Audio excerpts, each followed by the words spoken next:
اذا السلام عليكم ورحمه الله تعالى وبركاته. مرحبا بكم في هذا الفيديو جديد. في هذا الفيديو غادي يكون خاص بالموديل ديال البيولوجي سيلولار. غنخدموا فيه لا بارتي ديال لا ممبران بلازميك. اذا ندوي على بركه الله. لا ممبران بلازميك شنو هو؟ كسؤال اول سؤال غيطيح لنا على بالنا هو شنو هو لا ممبران بلازميك.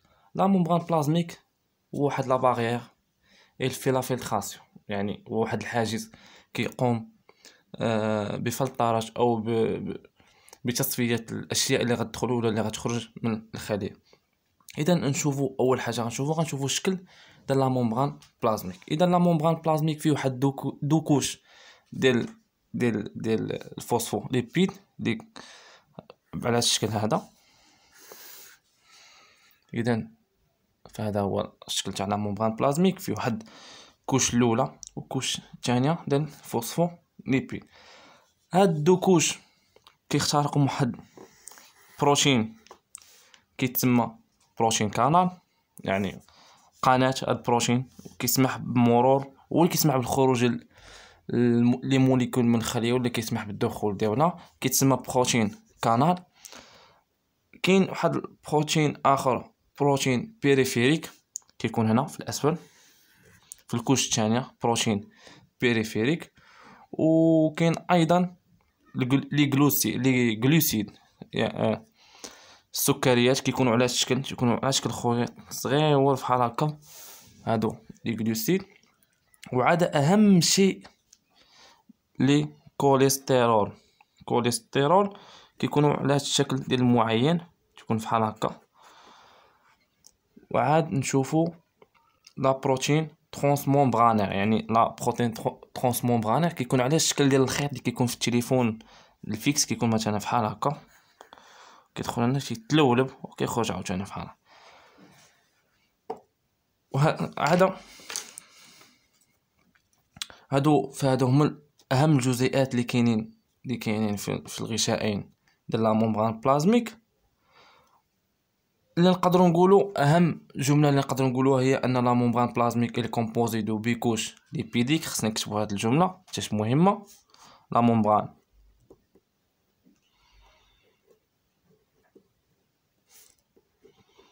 plasmique sont composés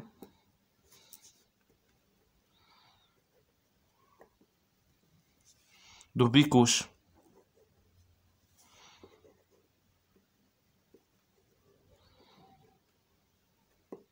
lipidiques.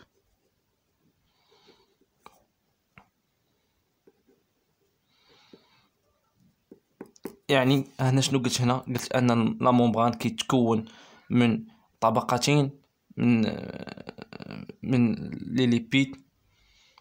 و الا بغينا نعرفوا اكثر على ممبران بلازميك ولا بغينا نرسموا الرسم الحقيقي ديال لا ممبران بلازميك، فيكفي اننا خصنا نرسموا فوسفوليبيد حدا فوسفوليبيد حدا فوسفوليبيد حدا فوسفوليبيد و لي فوسفوليبيد. اذا ندوزو للبارتي الثانيه لي فوسفوليبيد تا هو عنده دو بارتي، كاينه بارتي هيدروفوب و بارتي هيدروفيل. اذا فوسفوليبيديك كيفاش كيكونوا؟ فوسفوليبيديك حنا غنحاولوا نرسموهم. فوسفوليبيديك كتكون هنا عنده واحد بحال هكا وعنده دو شين. هاد لا بارتي كتكون هيدروفيل يعني ما عندهاش مشكل مع الماء، وهاد لا بارتي كتكون هيدروفوب يعني هي اللي عندها مشكل مع الماء. هاد لا بارتي هاد التحتانيه هادي، هاد لا بارتي التحتانيه هي اللي كتكون هنايا، كتكون لداخل، تكون هنا وتتكون من هنا. هاد لا بارتي الفوقانيه هي اللي كتكون برا، هي اللي كتشكل لنا هاد الخط اللي كيبان لكم هنايا. فهذه هي البارتي، يعني بحال هذا حطيناه هكا وشدينا عاوتاني قلبناه وحطيناه من التحت. فهذا هما لي فوسفوليبيديك. نقدروا نقولوا حاجه اخرى اللي مهمه حتى هي ان لا ممبران سيلولير اي سومي بريميابل يعني شنو كيعني هاد الجمله اللي قلت دابا؟ فكتعني ان ما كيخليش كلشي يخرج وما كيخليش كلشي يدخل، يعني انه نصف حاجز ولا نصف، يعني ما كيخليش كلشي يخرج وما كيخليش كلشي يدخل. كيخرج كيخلي غير الفضلات ديال الخليه هما اللي يخرجوا، وداكشي اللي يخلي يدخل داكشي اللي كتحتاجو الخليه. اذا نكتبوا هادشي اللي قلنا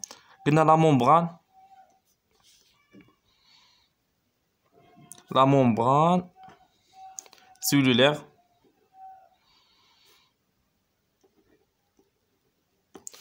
هي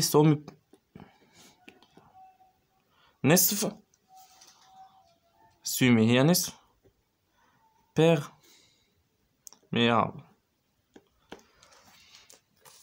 كاينه واحد التعريف اخر اللي تنقولوا la membrane cellulaire elle contient la plusieurs molécules biologiques principalement des lipides et des protéines. اذا شنو قلت هنايا؟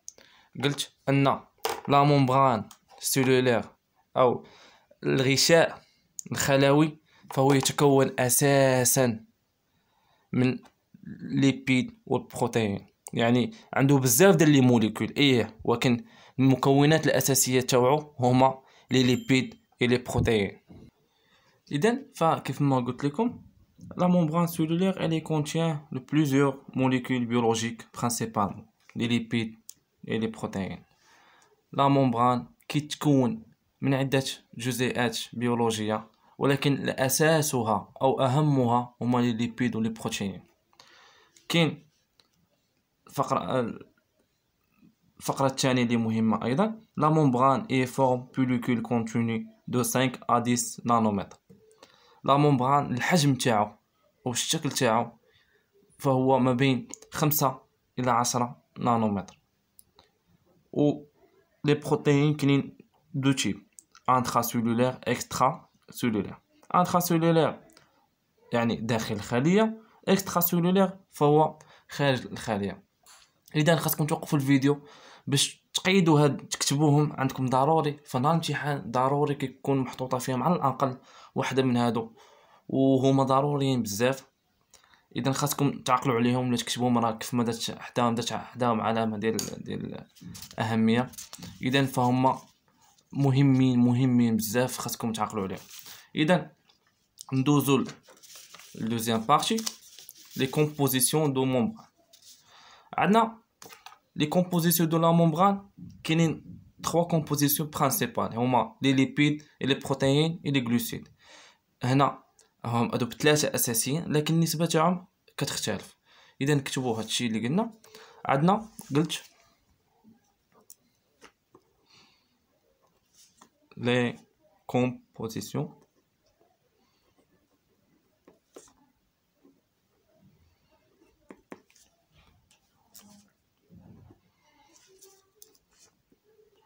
membrane cellulaire. عندنا les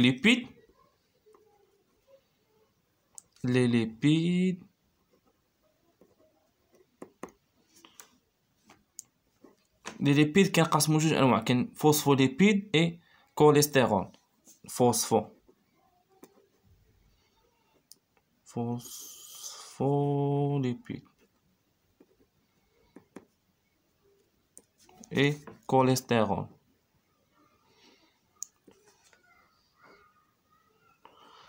النسبة تاعهم، النسبة ديال لي ليبيد في الخلية فهي كتقارب 43%.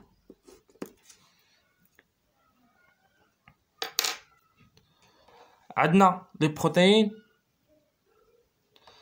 بروتين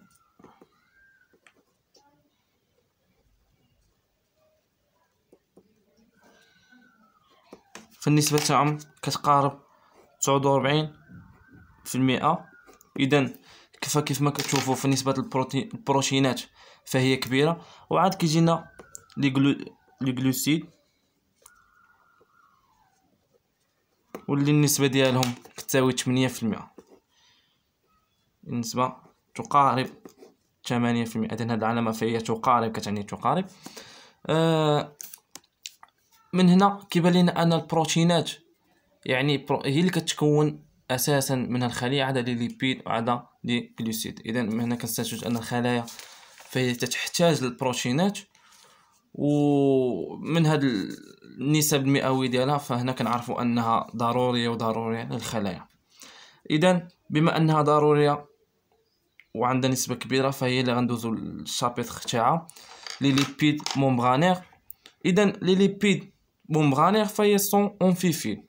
كيفاش؟ هادشي اللي قلنا، نكتب هادشي اللي قلت بعدا. لي ليبيد انا قلت لي ليبيد ممبرانير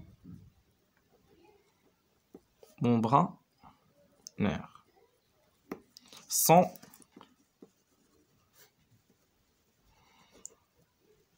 amphiphiles. إذن يعني أنها فيها دو بارتي. لي ليبيد ممبرانير سون أمفيفيل، يعني لي ليبيد ممبرانير فهي تتكون من طبقتين أو من جانبين، هيدروفيل وهيدروفوب. شنو كتعني هيدروفيل وهيدروفوب؟ هيدرو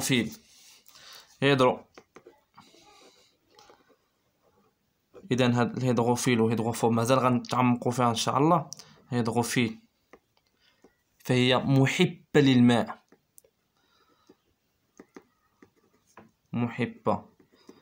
يعني ما عندهاش مشكل مع الماء. وهيدروفوب فهي كارهة للماء.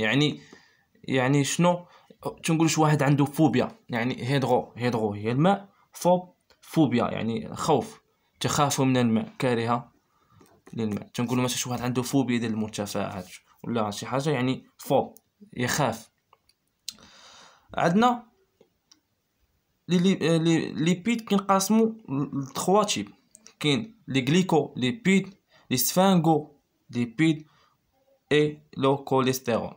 اذا لو غليكو ليبيد فالغليكوز مرتبط بالليبيد، واحد الذره ديال الليبيد. ولي سفانغو ليبيد يعني واحد الذره ديال السفنغوزين مرتبطه بالليبيد.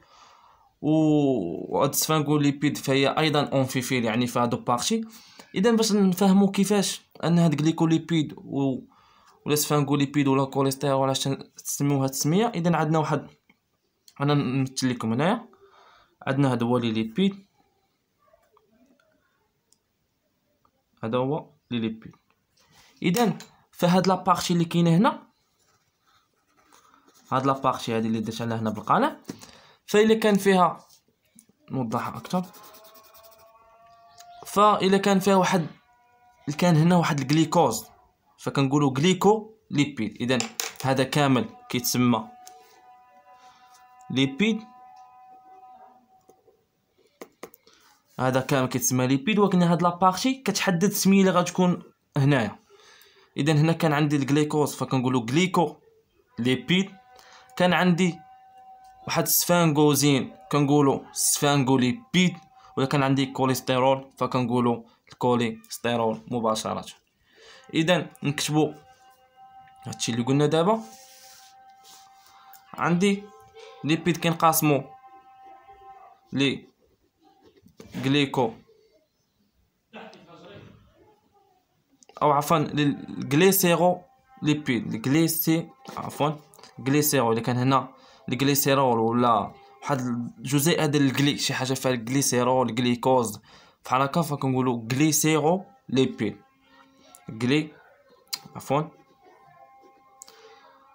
غليسيرو ليبيد، او كنقولوا سفنغو ليبيد.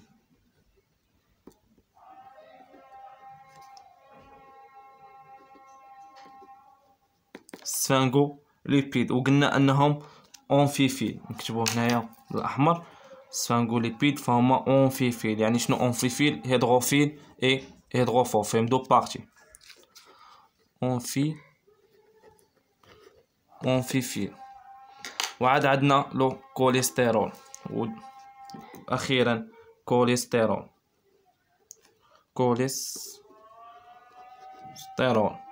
وهاد الكوليسترول فهو كيتكون من واحد لاطير هيدروفيل وواحد لاكو هيدروفوب. يعني كيفاش غنشرحها لكم؟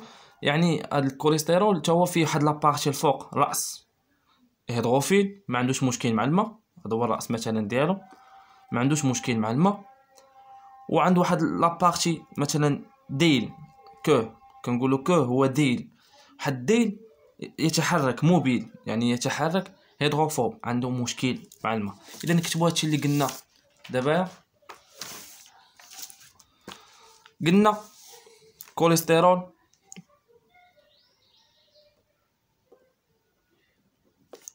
كوليسترول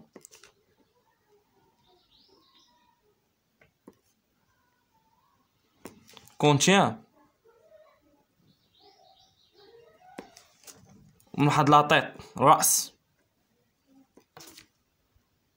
اذا فكيف ما قلنا فلي كوليسترول كونتيان واحد لاطيط هيدروفيل اي كو هيدروفوب، وهاد لاكو كتكون موبيل يعني كتكون متحركه. يعني كيفاش نقدروا نمثلوها بحال هكا؟ يعني واحد الراس كيف ما قلت سابقا، واحد الراس هيدروفيل ما عندوش مشكل مع الماء، واحد الديل او الصوت كيتسمى هيدروفوب يعني كيخاف من الماء. اذا الفيديو غنحبسو حد هنا باش ما يكونش طويل ان شاء الله. في الفيديو الجاي غادي نشوفوا لي رول برينسيبال دو لا ممبران بلازميك، وغنشوفوا لا فلويديتي دو لا ممبران. استودعكم الله الذي لا تضيع ودائعه، ونشوفكم الحلقه الجايه ان شاء الله. نتمنى من الله ان هذا الفيديو يكون نال الاعجاب تاعكم وتكونوا فهمتوا واخا غير 10%، ونتمنى لكم النجاح ومسيره موفقه في حياتكم الدراسيه. نشوفكم الحلقه الجايه ان شاء الله.